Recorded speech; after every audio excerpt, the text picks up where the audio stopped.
Selamat bertemu kembali dalam saat teduh pagi. Saya Pendeta Arif. Sejenak dalam teduh kita, mari kita merenungkan motivasi benar dalam keselarasan tindakan. Yohanes 1 ayat 37 sampai 39 akan menjadi perenungan teduh kita pada saat ini. Sebelum kita membaca dan merenungkan firman Tuhan, mari saudara-saudara kita satu dalam doa, kita berdoa. Bapa di surga, kami akan membaca dan merenungkan firman-Mu dalam teduh pagi kami. Berkati kami Tuhan, sehingga kami dimampukan dalam membaca dan merenungkan firman-Mu. Dalam Kristus Yesus kami berdoa. Amin. Saudara-saudara, Yohanes pasal 1 ayat 37 sampai 39, firman Tuhan berbunyi, kedua murid itu mendengar apa yang dikatakan itu, lalu mereka pergi mengikuti Yesus. Tetapi Yesus menoleh ke belakang. Ia melihat bahwa mereka mengikut dia lalu berkata kepada mereka, "Apakah yang kamu cari?" Kata mereka kepadanya, "Rabi," artinya guru, "di manakah engkau tinggal?" Ia berkata kepada mereka, "Marilah dan kamu akan melihatnya." Mereka pun datang dan melihat di mana ia tinggal. Dan hari itu mereka tinggal bersama-sama dengan dia waktu kira-kira pukul 4. Demikian firman Tuhan.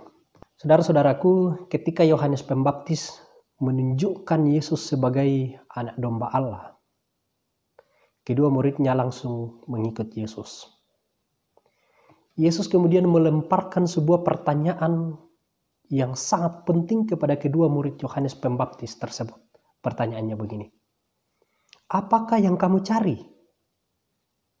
Ketika melihat mereka berdua mengikutinya. Pertanyaan tersebut merupakan pertanyaan sangat penting bagi setiap juga kita saat ini. Jawaban jujur atas pertanyaan tersebut akan menentukan arah hidup seorang manusia. Sayangnya saudara-saudara, tidak banyak orang yang kemudian memikirkan pentingnya pertanyaan dan jawaban atas pertanyaan yang esensial tersebut. Apa yang diharapkan seorang manusia ketika mencari Tuhan akan menentukan apa yang ingin dia lihat, didengar, dan diperoleh di dalam proses pencarian tersebut. Jika seorang mencari berkat materi di dalam mengikut Tuhan, maka segala hal terkait dengan perolehan berkat materi akan menjadi sebuah pusat perhatian dan berbagai hal lain akan kemudian diabaikan. Akibatnya, orang tersebut akan bertemu dengan Tuhan sang pemberi berkat materi. Itulah konsep tentang Tuhan huruf kecil yang dimilikinya. Bukan Tuhan huruf besar yang sebenarnya. Jika seorang mencari keajaiban di dalam mengikut Tuhan, maka segala hal yang terkait mujizat akan menjadi sebuah pusat perhatiannya dan berbagai hal lain akan kemudian juga diabaikan. Akibatnya, orang akan bertemu dengan Tuhan, sang pemberi mujizat. Itulah konsep tentang Tuhan yang kemudian dimiliki. Bukan Tuhan yang sebenarnya. Tetapi saudara-saudara, sikap yang tepat di dalam mengikut Tuhan adalah apa yang dilakukan kedua murid Yohanes tersebut, yaitu tinggal bersama-sama guru dan mendengarkan apa yang guru ajarkan kepadanya. Saudara-saudara, hanya dengan mendengarkan dengan seksama firman yang disampaikan Kristus, kita akan mengerti apa yang seharusnya dicari dan ditemukan oleh seorang dalam mengikut Tuhan.